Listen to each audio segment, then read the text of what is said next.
Hey everybody, and welcome to the world of weather. I'm here with my number one helper, Annalise, who is a second grader. She's 8 years old, and we've been learning about all kinds of weather. Do you know what we're doing today? Rain. Rain and flooding, and we've had a lot of rain this year, haven't we? It rains all the time, even though today's been really nice. Did you have a good weekend? Did it go by fast? Yes. Too fast? Yes. Yes. Did you have school all morning? Yes. Yes. So now we're going to do a little more school, but we're going to make it fun. So that's our goal, is to make learning fun. I'm going to do a little demo. We're going to talk about rain, flooding, where we are in Georgia right now, and why the fact that we've had so much rain could lead to more problems down the road. So we're going to start with, I have a little paper towel here, and we're going to pretend that this is the soil. So this is the ground, okay? So this is the soil. So we've got a paper towel, and I'm putting it in here just so that everything doesn't get soaked. So Annalise, why don't you pour water onto this paper towel? Go ahead. Okay, that's good. Okay, what happened to the paper towel? It got wet and it kind of sinked. Okay, so it's all wet. So now if you can look in here, probably can't see at the angle. What's all this water in here?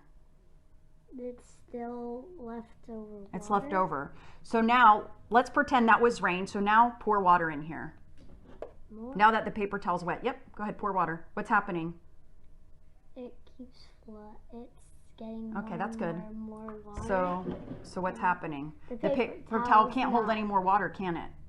So what do you think happens outside if it just rained and the soil is like this paper towel, it's soaking wet and it keeps raining? Where does the water go?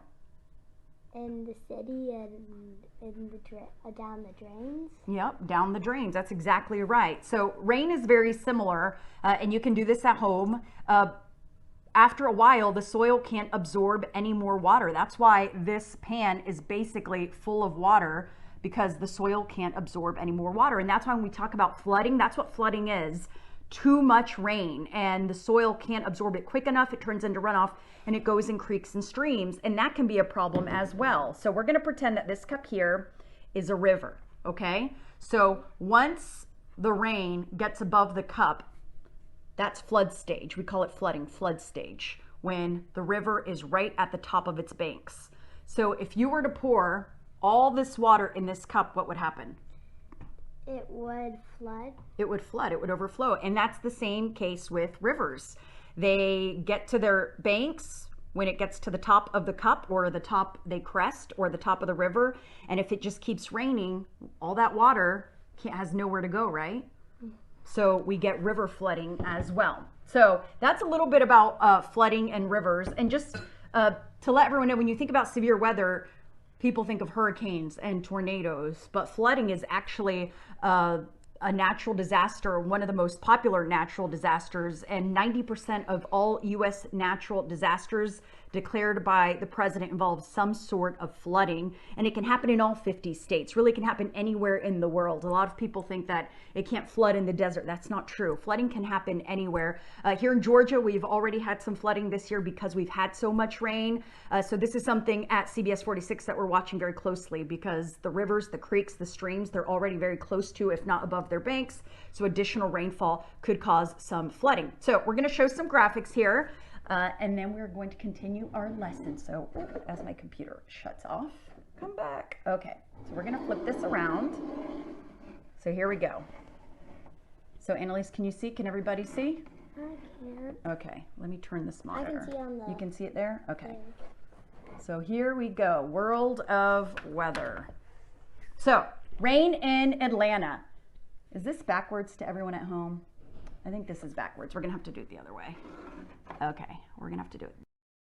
Okay, so rain in Atlanta. Let me put this tripod. It's okay. I'll go right there. Okay, on average in Atlanta, we have just under 50 inches of rain. So in a normal year, of course, not every year is normal, but in a normal year, we get about 50 inches of rain a year. And an interesting fact is a lot of people think Seattle is rainy, and it is. Seattle's overcast, they get rain as well, but they don't get as much rain as we do. Seattle gets about 38 inches of rain a year, whereas we get almost 50 inches of rain this year. And this year has been exceptionally wet. This year so far, we've already had more than 25 inches of rain. So we're only in March and we're already halfway to what we normally get. So Annalise, based on this, do you think that this year, 2020, we're going to have more rain than normal or less rain than normal?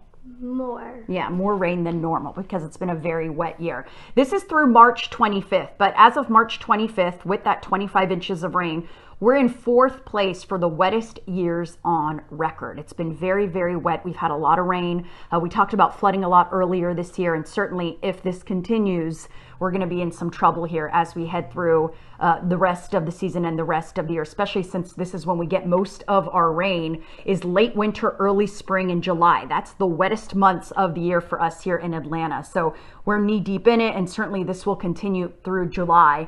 Usually fall or October is the driest time of year for us. That's when we get the lowest rainfall totals. Here's a live look at Lake Lanier. Those of you who've been to the lake recently, live on the lake, you know those water levels are very high right now. And this is a popular question we get. Why doesn't the Army Corps of Engineers release some of that water? And again, it goes into flooding. They can't release too much water too fast because all that water goes down the Chattahoochee, and you're going to flood all those people downstream from the lake. Now, Lake Lanier is man-made, and as I just said, the Chattahoochee River flows in and out of Lake Lanier. So the water comes in from our north to Lake Lanier, and then the water releases downstream south through Georgia. When the lake gets too full, the Army Corps of Engineers, they do release some of that water, but when it rains so much as it has this year, they can't release it all at once because, again, that water has to go somewhere. It can't absorb. It's not just going to magically disappear. You know, you release it from Lake Lanier, but then it goes in the Chattahoochee. And if the Chattahoochee is at its banks or above its banks, then you're going to have flooding downstream. So it's a very careful measurement as far as how much to release and how fast to release it. Now, another part of flooding we talk about, not just river flooding, but urban flooding. In Atlanta, we have a lot of concrete.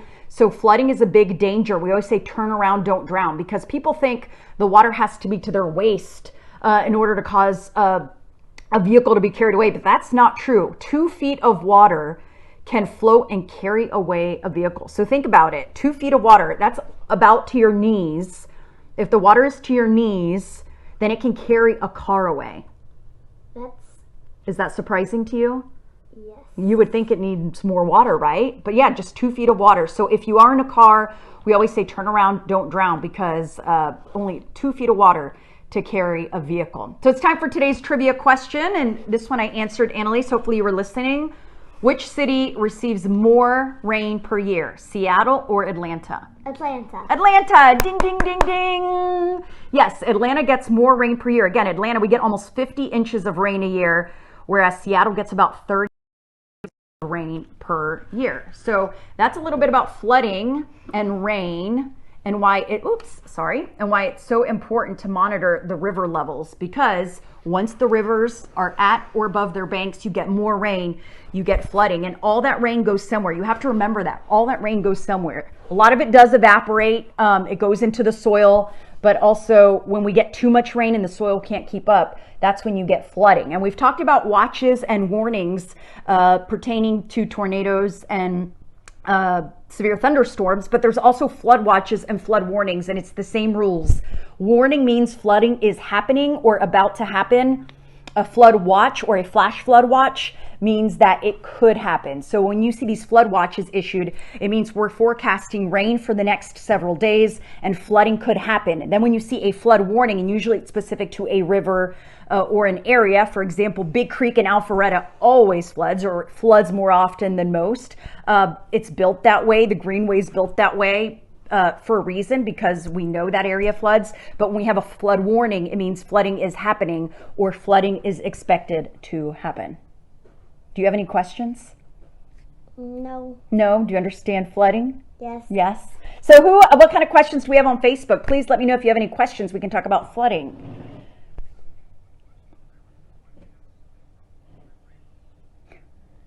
Yeah, so they're asking about sewage problems when it rains a lot. A lot of the problems we do get with a lot of rain or when it's really hot is just Atlanta's a really old city. We have really old infrastructure. And again, the water has to go somewhere. It all goes down to the water has to go somewhere. So that's why too much rain is bad. Not enough rain is bad. Do you know what it's called when there's not enough rain? Dry? Dry. It starts with a D, yeah. What is it called? Do you know? Does anyone Drought. at home know? Drought. Good job, game 5. So a drought is when we don't have enough rain. So it's a delicate balance. You want just enough rain. You want to keep the soil wet, alive, the grass alive, the plants, the trees, the animals. We all need rain. So you don't want a drought. But at the same time, too much rain is bad because then you have flooding and then you have a lot of damage. So we need just enough rain. So drought is not enough rain. Flooding is too much rain. Do we have any other questions, Tim?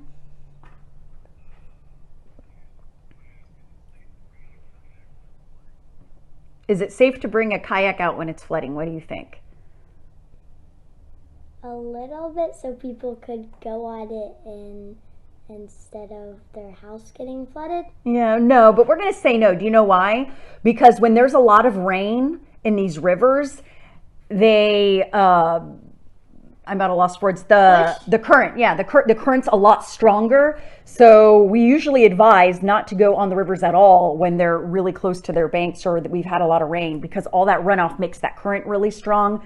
So it's more dangerous, and a lot of accidents happen when that current is very strong. So normally rivers that are really calm and peaceful, people are used to that. That's what they're used to going on kayaks or tubing. But when you have a lot of rain, it's really a strong current. So it's very dangerous to go on rivers when there's been a lot of rain because that current is really strong.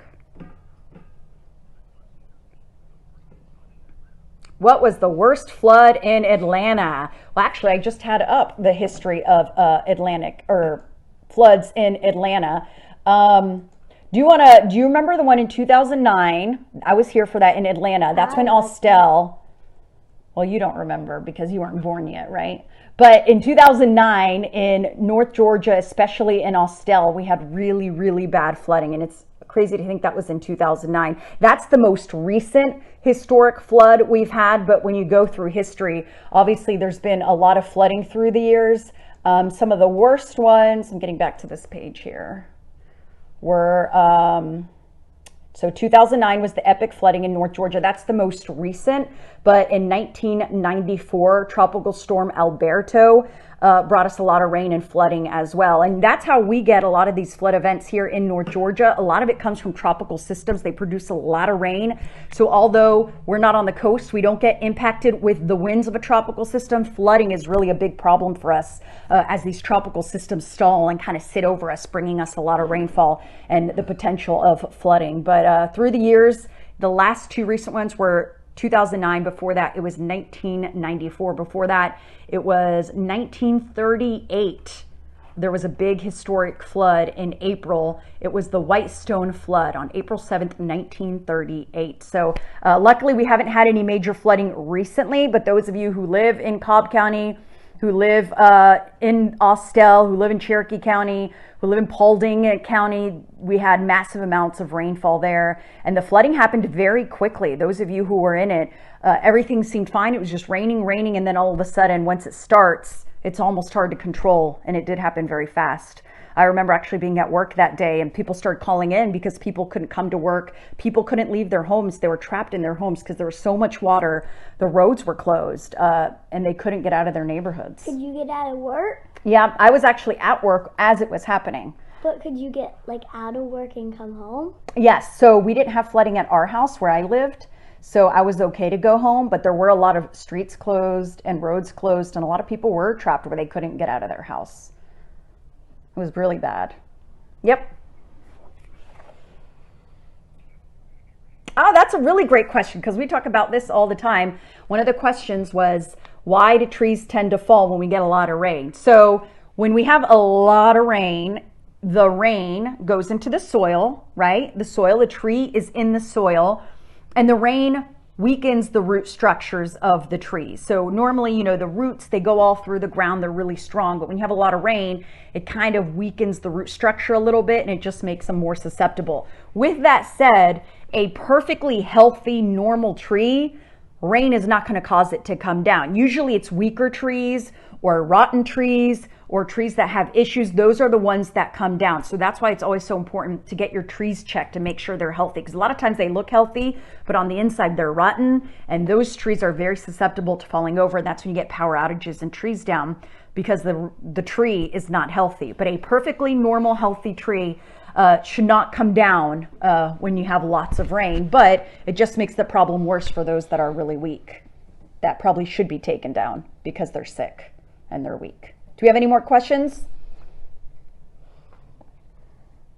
No? No more questions. Oh, one more. Oh, no more. That was the last one. I don't think people are as interested in flooding as some of the other stuff. What do you think? Is the other stuff more interesting? Maybe they have to do their school and then maybe they watch it later. Yeah, they'll watch it later. Yeah. Did you learn about flooding today? Yes. Yes? Okay, good. So what is it called when we don't have enough rain? Drought. Drought. And what is it called when we have too much rain? Flood. Flooding. Very good.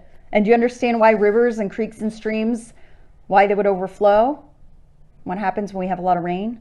Because Yes. it gets too high and then it floods. Yeah, and it has to go somewhere, right? Well, everybody, thank you so much for tuning in to World of Weather on this Monday. The weekend was way too short. We're going to have another fun lesson tomorrow. Enjoy today. The pollen count is super high. Next week we're going to talk about pollen because it's everywhere. So we're going to make sure to do a World of Weather on pollen. It's everywhere, isn't it? Yes. How are you feeling with all the pollen? Good? Yeah? I'm not allergic to pollen. Okay, so you're doing well? Yes. Everyone, thanks for joining us for World of Weather. We're going to see you tomorrow.